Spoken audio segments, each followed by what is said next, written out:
Donc, je demande au professeur Tim White, donc, qui est Associate Vice President à Nanyang Technological University à Singapour. Kirill Keim, j'espère que j'écorche pas son nom, qui est Vice President Innovations à Skolkovo Foundation, Russie. Et puis, bien sûr, Philippe Van de Mel, directeur général de l'EPA Paris-Saclay. Voilà, donc je serai brève hein, pour introduire cette table ronde. Tout le monde a en tête ce paradoxe qu'on a une économie de la connaissance qui est à la fois dématérialisée et qui en même temps ne s'est jamais autant concentrée dans certains lieux. Et il se trouve que certains territoires s'imposent comme ces lieux de fertilisation croisée qui donnent naissance aux produits et aux services innovants. Alors, ces dernières années, ce sont les grandes métropoles qui se sont affirmées comme ces creusets de l'innovation. De fait, les trois exemples qu'on a aujourd'hui sont vraiment des exemples absolument métropolitains. Donc, on va s'interroger ensemble sur la manière de créer ces écosystèmes où les acteurs fonctionnent ensemble, si possible, et pas séparément. Comment organiser le territoire pour ce qu'on appelle, en faveur de ce qu'on appelle la sérendipité. Voilà, ce sont toutes les questions qu'on va aborder ensemble. La première question, je souhaiterais la poser donc à Tim White, puisque Nanyang Technological University s'est imposée en quelques années vraiment dans le top 20, enfin ça dépend des classements, mais des grandes universités mondiales. Elle a été sacrée plusieurs années meilleure jeune université par le classement des universités QS.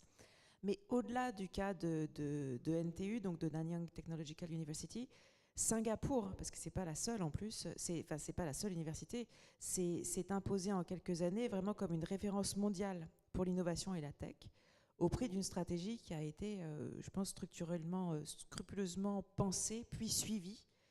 Donc j'aimerais bien que vous nous éclairiez sur la manière dont cette métamorphose s'est opérée, et sur la question de savoir finalement, est-ce qu'il y a un modèle singapourien? Thank you very much, everyone. And I have to say, it's been a delight being here the last 2 days to listen to this discussion, which I found extremely interesting. What I will do, before I answer the question directly, I'll just set the tone a little bit, because many of you will have visited Singapore, but there's a couple of key demographics about Singapore you should realize, which really directs the way the university system works and the way it works with the rest of the economy. The first, of course, is that if you look at Singapore, it is very small. It's only 30 by 50 kilometers. And actually it's grown a lot. Singapore is actually 35% larger than it was at the end of World War II. So that gives you a sense of how much land reclamation there is and also how much land pressure there is to make good use of it. The second very important... It's physically larger. So if you look at the map of Singapore, you see a lot of straight lines on the southern coastline. This is all reclaimed land. So we work very hard to make use of every hectare that we have. Secondly, we are an aging population. It was mentioned by my colleague Alan Chan yesterday from the Land Transport Authority. By 2030, we will have around about 30% of our population over the age of 65. So when we think about developing innovation and technology, we have to also think about how we keep the workforce working and productive.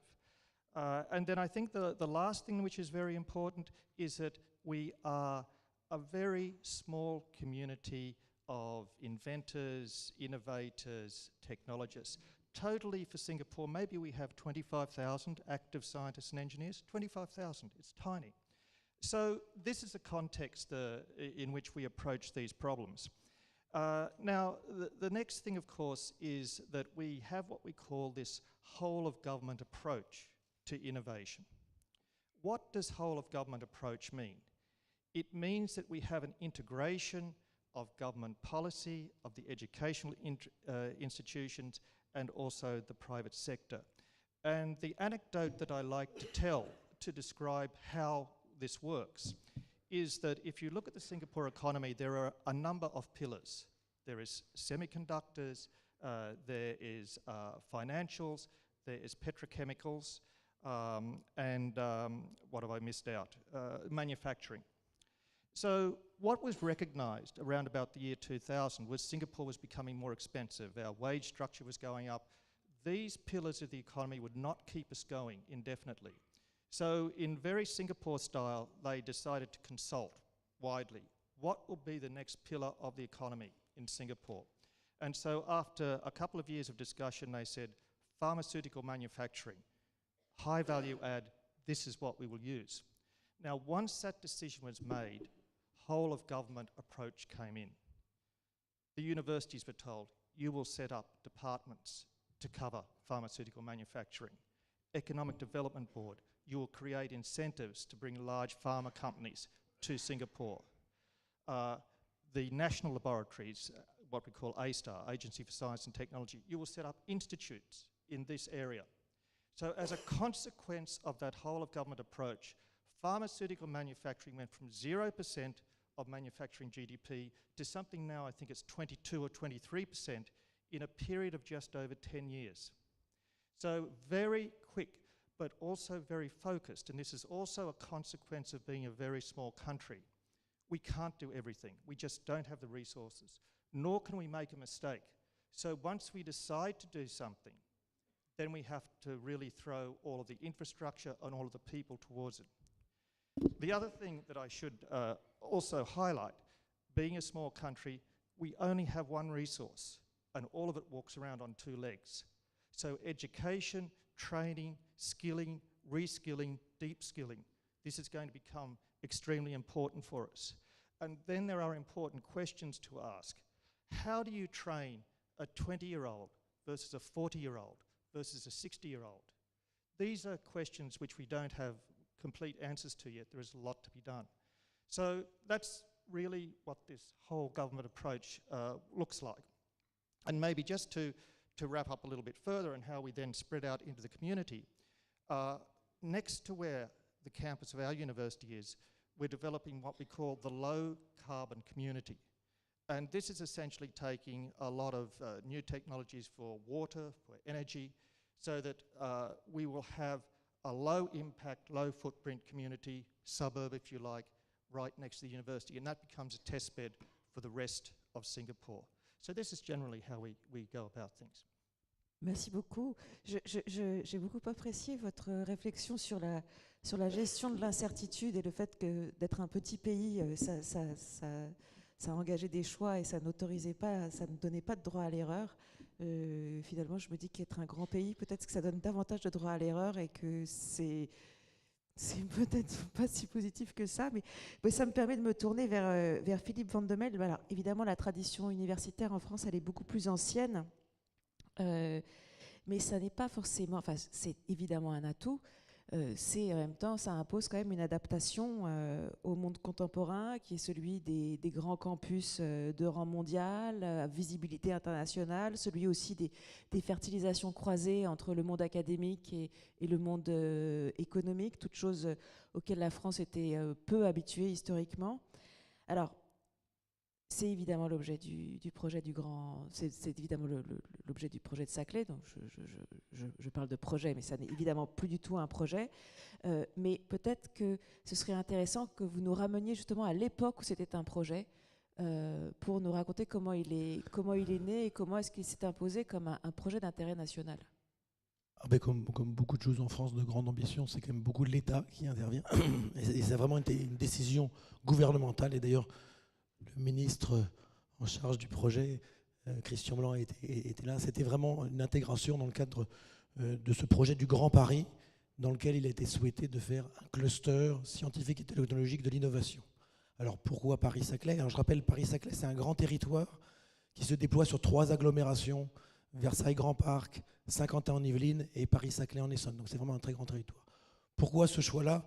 Je crois qu'il s'est imposé de lui-même aussi un petit peu, parce que ça bénéficie de la présence historique de grands centres de recherche, dans des années 50-60, le CEA à Saclay, le Centre national de recherche scientifique à Gif-sur-Yvette, et puis ce qui était à l'époque la faculté des sciences de l'Université de Paris sur Orsay et Bure.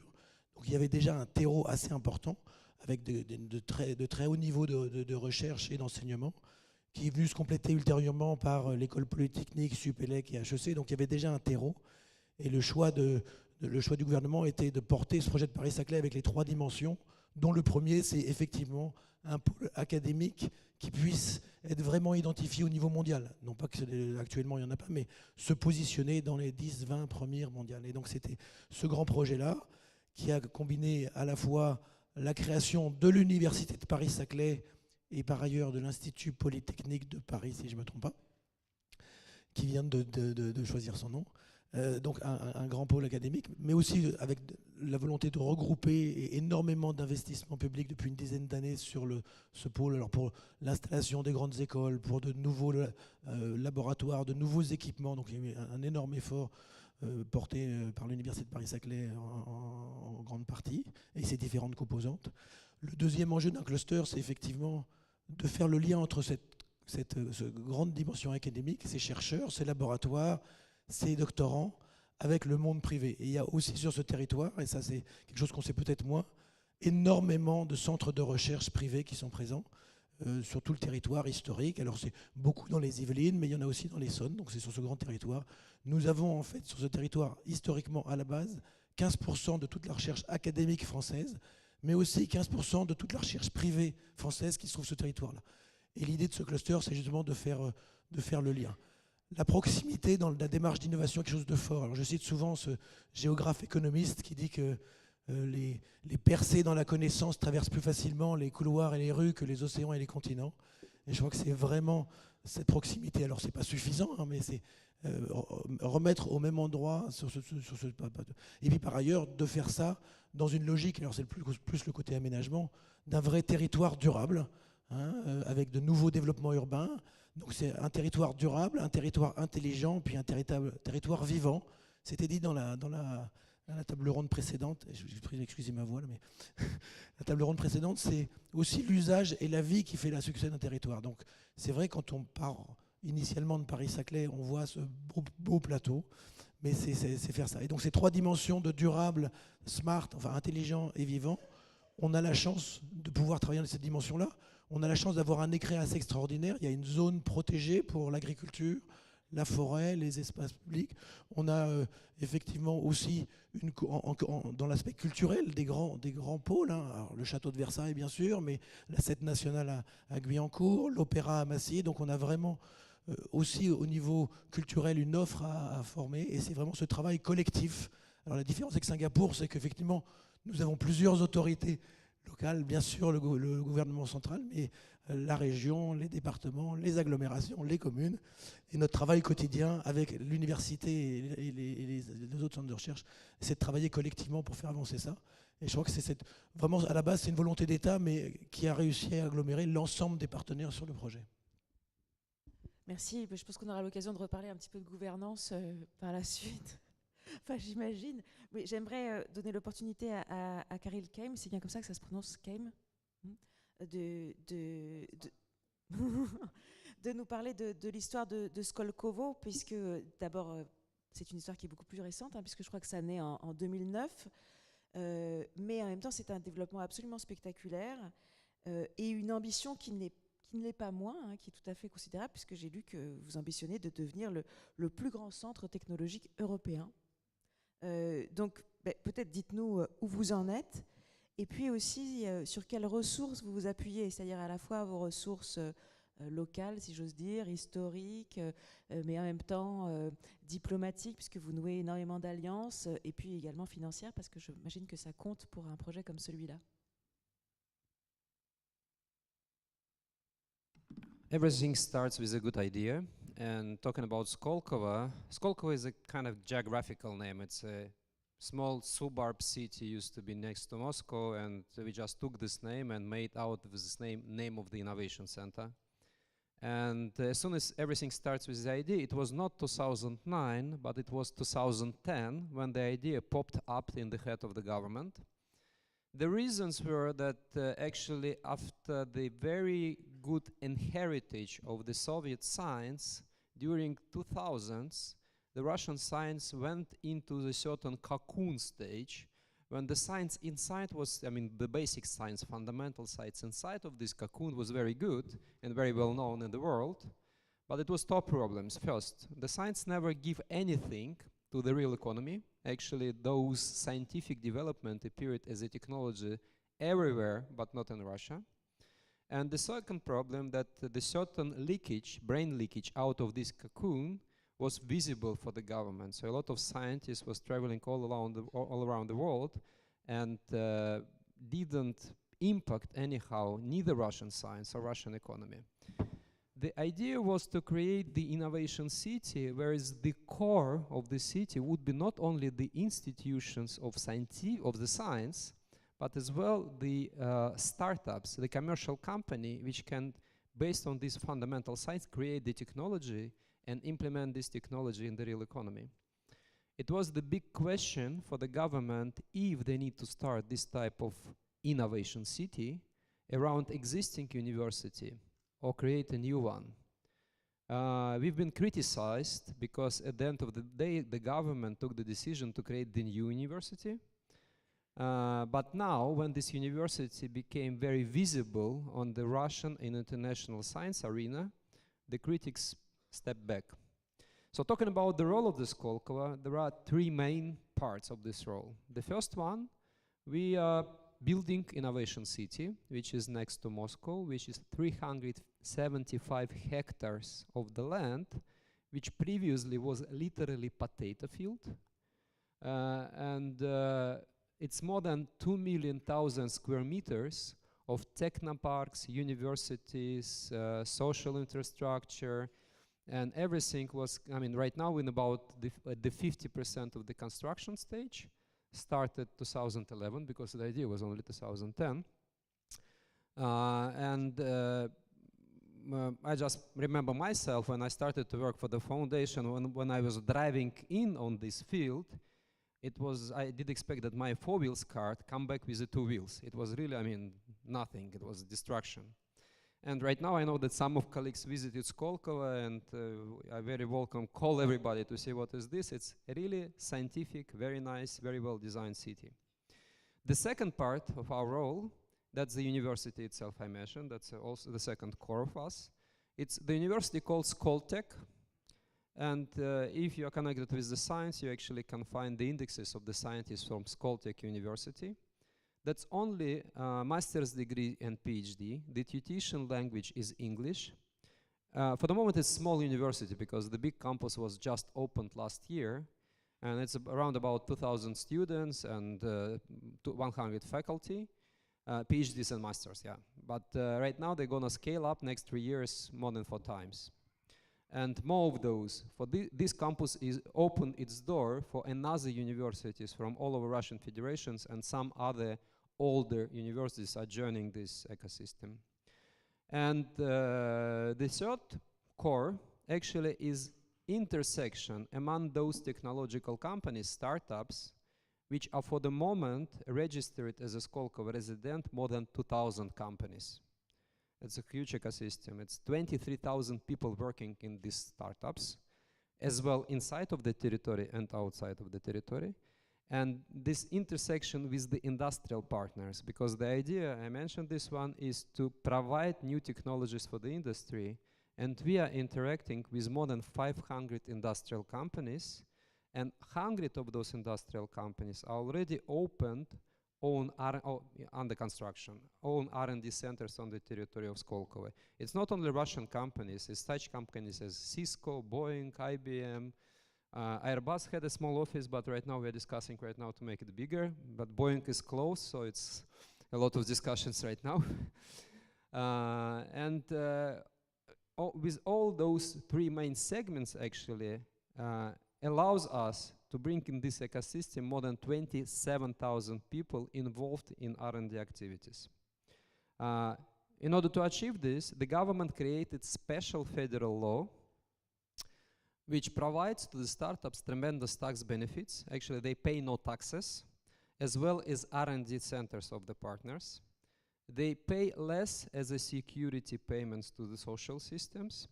And they have a special regime for the customs. So everything they bring for the research specifically got no customs fee.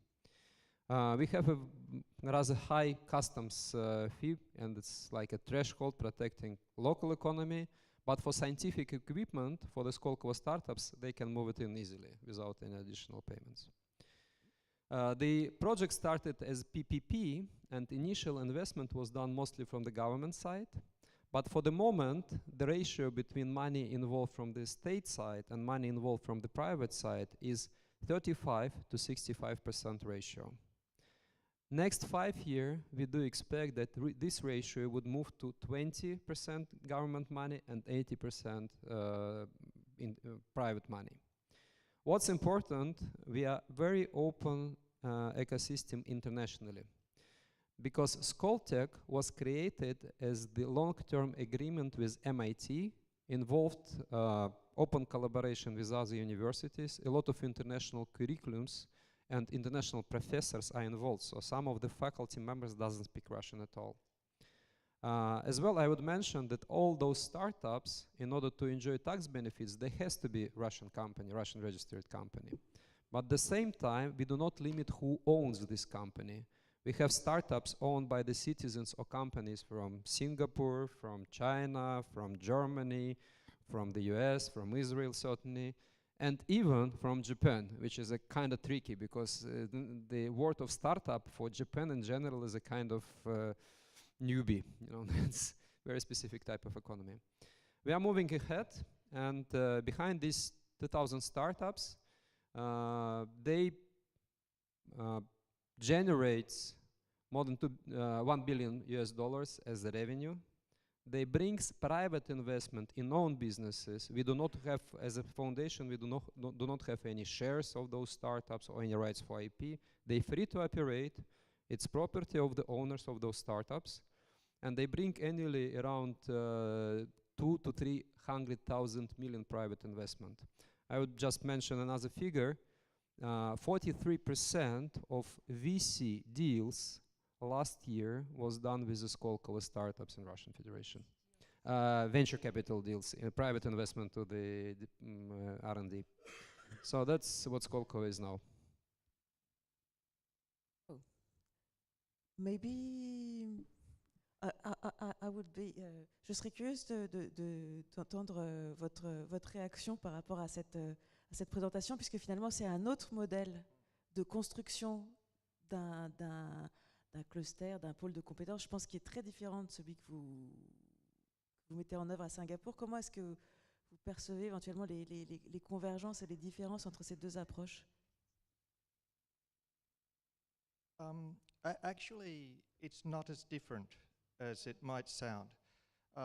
Perhaps to answer a very basic question that we often get at NTU, my university, is how do you get the academics to do what they're told?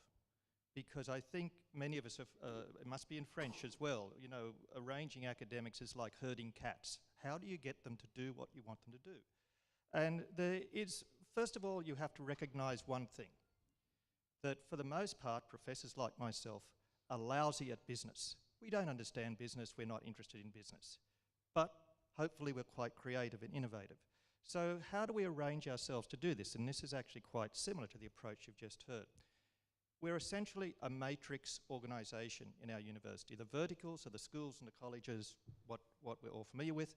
Across these, we place interdisciplinary institutes. Now, what's important about the interdisciplinary institutes is that they have a very strong layer of various program managers, business managers. These are the people who look down into the university to see what discoveries are coming out. They look out into industry and the community to see what is needed. These are the matchmakers, and they play a very key role. When it comes to protecting innovation, the technology disclosures, all of these types of things, we have a very strong tech transfer office. It has about 70 or 80 people inside it. Our professors don't care about signing MOUs and contracts. They really don't care. But for our industry partners, this is critical. You cannot let them down. So we want very strong governance with our industry partners, and that means that we have to insert the right people to make that happen. For us as a university, as a public university, we are not here to make money. We're here to educate and to innovate. For us, success are the industry partners coming back to do more. For us, success are our graduates getting jobs.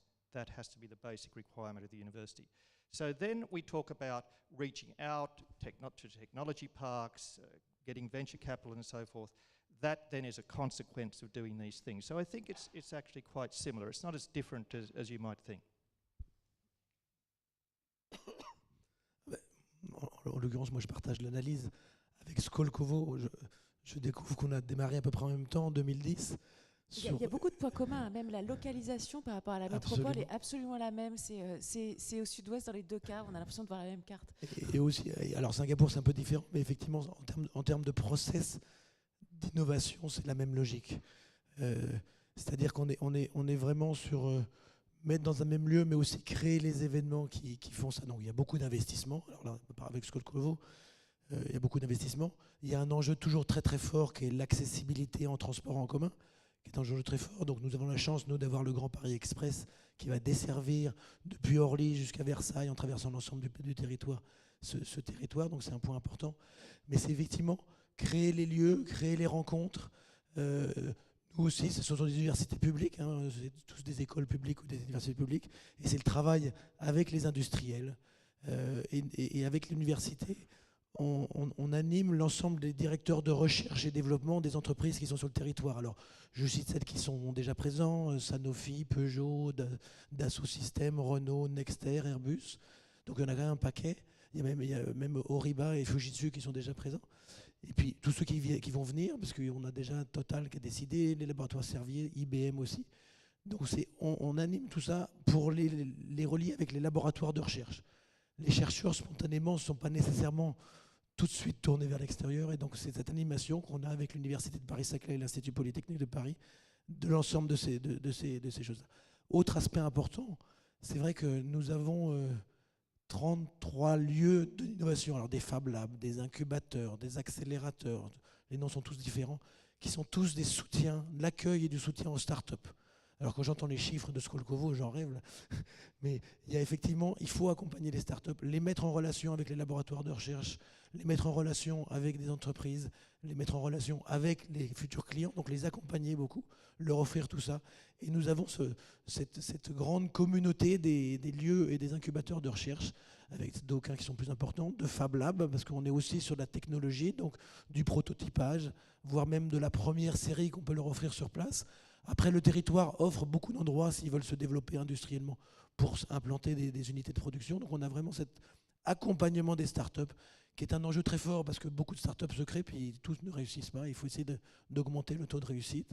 Et donc c'est un enjeu très fort. Et puis on a aussi, alors j'ai découvert là aussi une similarité, nous faisons chaque année, alors c'est assez récent parce qu'on a démarré l'année dernière, un événement pour les startups, pour la recherche, pour l'innovation. Alors j'informe tout le monde que le 15 mai prochain, nous avons Paris-Saclay Spring, qui est l'explosion, le bouillonnement des startups avec des pitch contests.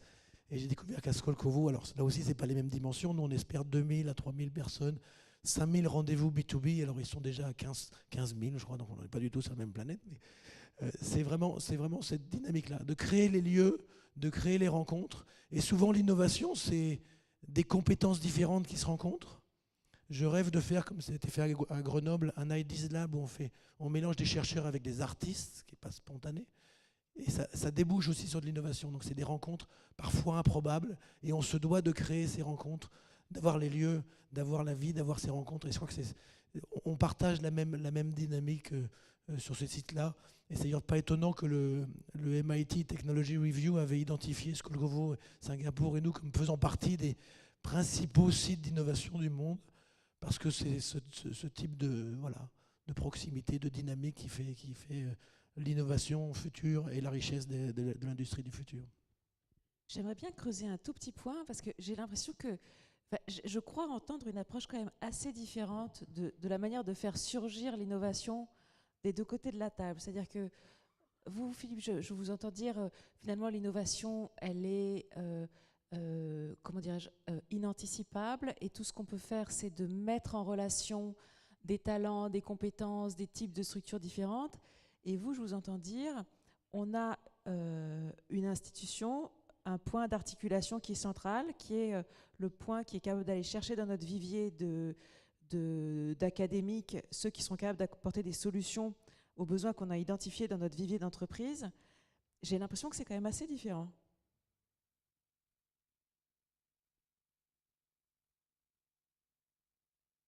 Maybe just to answer it with a concrete illustration of how it works. Around about 10 years plus ago, our university became very engaged in research into energy, particularly batteries, electric drivetrains, everything that you would need for electrification of industry. This is about a decade ago. Now, what happened only just around Christmas is that the UK company, Dyson, has chosen Singapore to build its electric vehicles, which is a remarkable achievement when you think there must be a lot of lower cost countries near us, Thailand, Malaysia and so forth, but they chose Singapore. So to join the dots together, we started off basically building very fundamental research capabilities. We must have that for the innovation and the ideas. We then made sure that we have this introduction of engineers who can take that fundamental research and start to translate it. Then we create an environment where companies like Dyson are happy to come.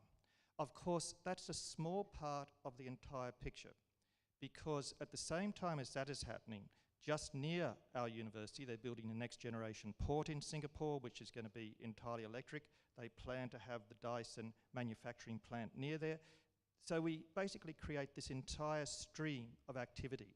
And I think this is the key, that universities are tremendous at getting good ideas.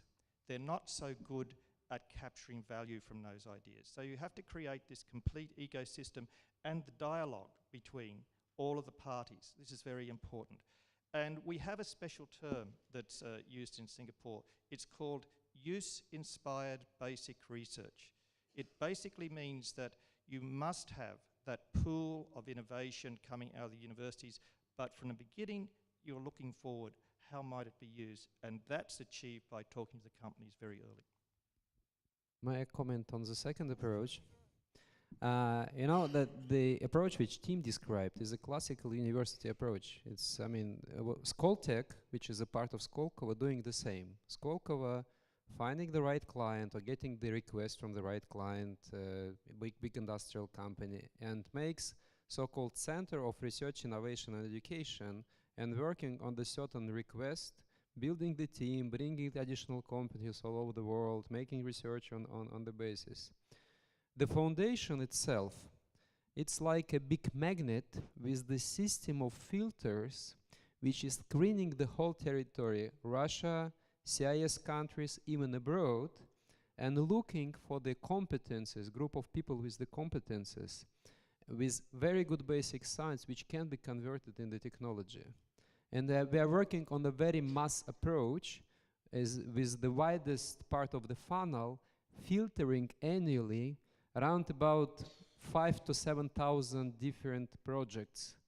And we are using to filter those projects, and they choose the best one, external independent blind scientific panel, including scientists all over the world, which making the reviews, putting marks for the competences of the team, proof of scientific idea, possibility to convert the scientific idea to technology, and if this technology can be really implemented in the economy.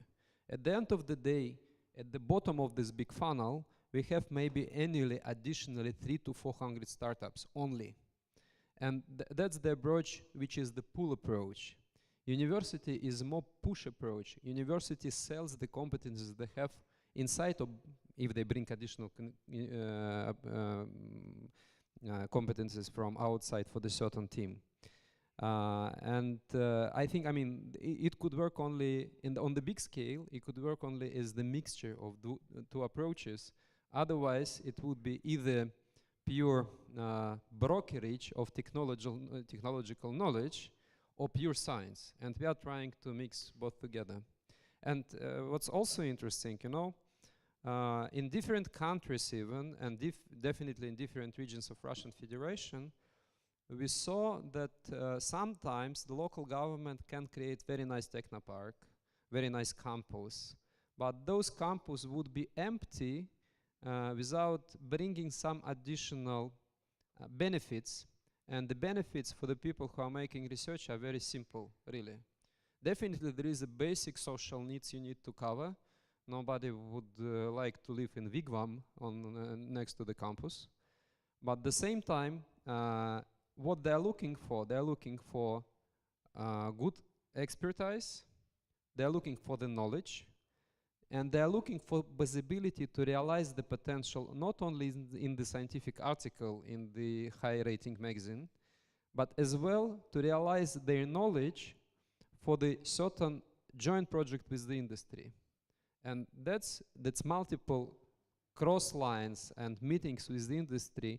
That's what we are doing. That's why people are coming to Skolkovo. Je crois qu'on pourrait continuer encore beaucoup sur les projets d'innovation et les processus d'innovation. J'aimerais qu'on aborde quand même un dernier point avec vous trois qui nous semblait important, qui est celui de l'inscription en fait métropolitaine de ces clusters et la manière dont ils fonctionnent en symbiose avec leur métropole mondiale. C'est pas par hasard, leur localisation est certainement pas un hasard.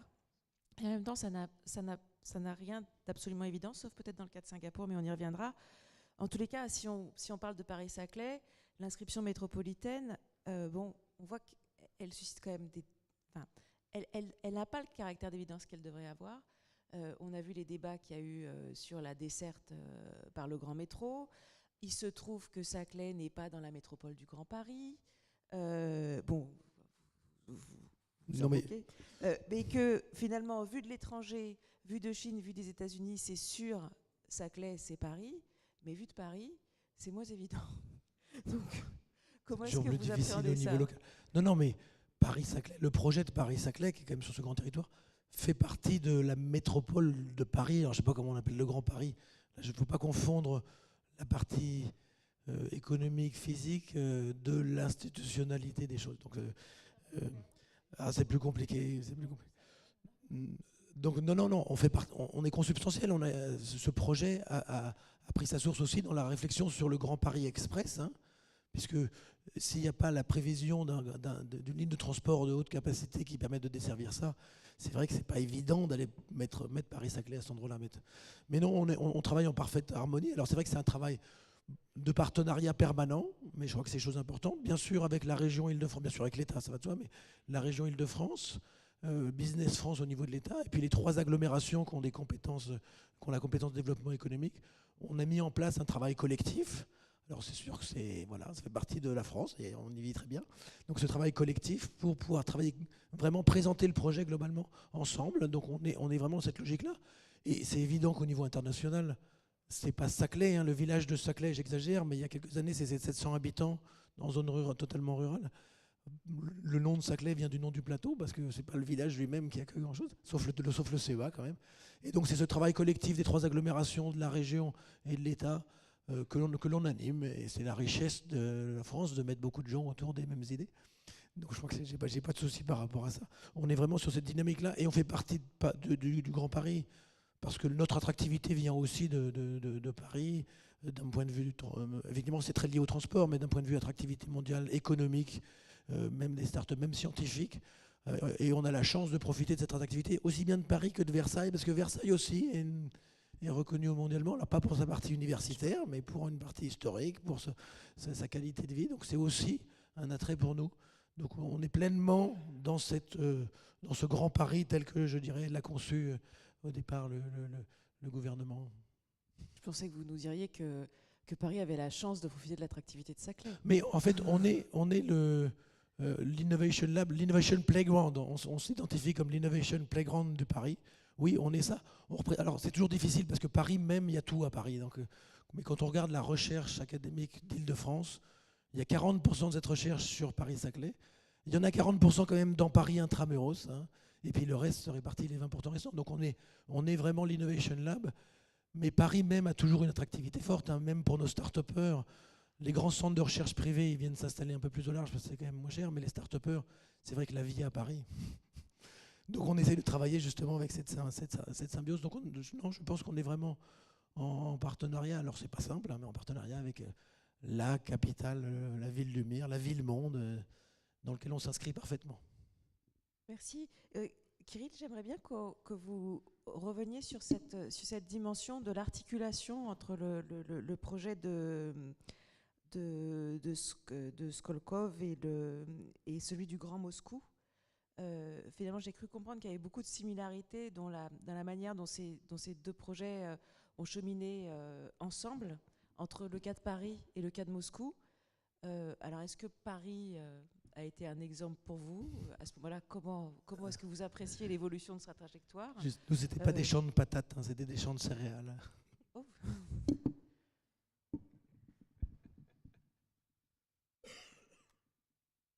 Okay. Paris and Moscow, in the sense of traffic jams, are very similar. You're right. And sometimes it looks like a big parking spot, one of the biggest in the world. When Skolkovo has started, it was not even Greater Moscow. It was Moscow suburb, just at the border of Moscow Circle Road. But later on, after we started the construction, the Greater Moscow project appeared on the maps. And it's not because of Skolkovo, the territory is much bigger than Skolkovo, but we became the part of Moscow. We are working in very close cooperation with Moscow government. In fact, it's not only support us with the certain infrastructural units on the territory of Skolkovo, like green areas, parks. Right now we are discussing like high school. We already have one high school, but it's too many residents. We need new high school. So Moscow right now would help us to build a new high school for the kids of the innovators. But the transportation, it's a kind of joint project among Moscow government and the federal government. That's a Russian railroad system, what they call it.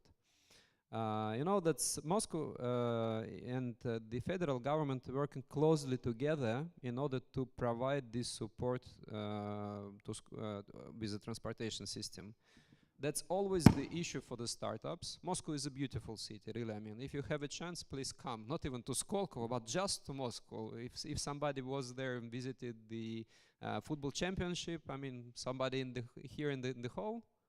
No, I mean, guys, you miss the fortune, really. I mean, you have to come. It's a very nice city, and definitely, when we are trying to pull people from the universities of center of the city and telling them, okay, guys, you can enjoy the benefits, you can use the shared labs. We have a lot of shared labs. You can use the technoparks. We have the biggest innovation events all over the federation. You will participate in them.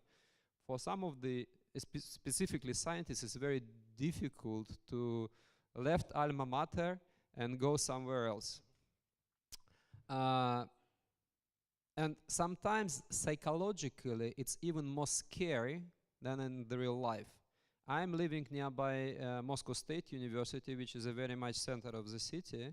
My driving time to Skolkovo territory is 15 minutes, 1-5, and the back driving time is 20 minutes. Just because I'm always driving opposite of the traffic jam, because the flows are, reasonable. But nevertheless, we are, as I mentioned, acting sometimes as a federal government agency even. The head of the supervisory board is the Prime Minister, Mr. Medvedev, and the mayor of Moscow is also involved in the supervisory board. And 3 times a year, we are sitting together and we are discussing what they can do together in order to help us. That's why the reason, I mean, we already mentioned we started 2011. It was the regular railroad next to us, behind the chaussee, the highway. We built a special bridge over the highway, and now this summer, they're gonna put additional rails, and the frequency of the train would be 15 minutes, and that would be the part of the general Moscow transport ecosystem with the same ticket. So it's gonna really increase. We are even a bit scared because already the density of the construction and the number of people on the territory is much more than we expected at the beginning of the project. But still, as soon as we want to specifically to develop the scientific part, it's very important for us. Merci. Peut-être les quelques secondes qui restent, on va les passer avec le professeur White, parce qu'au fond, Voilà, la question de l'inscription métropolitaine dans un territoire comme Singapour, elle va de soi. Enfin, le territoire est tellement petit que c'est spontané. Mais il n'y a pas uniquement que cette dimension territoriale, il y a aussi la simplicité des structures de gouvernance. Et on l'a senti à travers les propos des deux autres intervenants, c'est que dans les grands pays, alors soit on a la chance de pouvoir dialoguer directement avec une instance qui est le Grand Moscou, sinon il faut dialoguer à la fois avec l'ensemble des collectivités territoriales, avec l'État, avec... voilà. Est-ce que vous avez l'impression de bénéficier d'un avantage comparatif institutionnel et réglementaire sur ces questions qui vous donnent finalement un avantage en termes d'innovation? The way I should answer that is Singapore is a different case. And it's different because we have this very flat governance structure. But what I would say is that the Singapore universities are very actively engaged with the government in developing research, innovation and enterprise strategy. In Singapore, we work on 5-year plans. We've been doing this since 1991. And these 5-year plans are developed together with the government agencies, with private sector, and with the universities, the tertiary education sector. So by the time they finish this planning, we know exactly what the priorities will be for the next 5 years. We know where the resources will be. And that allows us then to reach out to the companies, as has already been said. So we set aside some 10,000 square meters of space on our campus specifically for the companies. But we know in advance what the sectors will be that we should be innovating with. So we'd have this dialogue, but it's a simpler dialogue. I think we should count our blessings in Singapore. Small sometimes has its advantages. Yes. Écoutez, je vous remercie infiniment tous les trois. Merci beaucoup.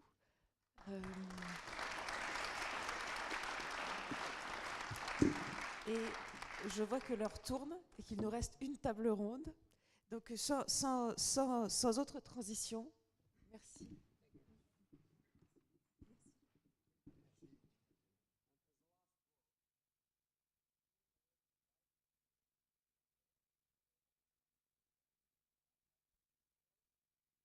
In Moscow, we have similar startup festival. It's more than 2,000 startups pitching for 2 days, and like 12,000 people are coming, including investors, startups, industry, and that's open air. You know, it's like a Woodstock of startups.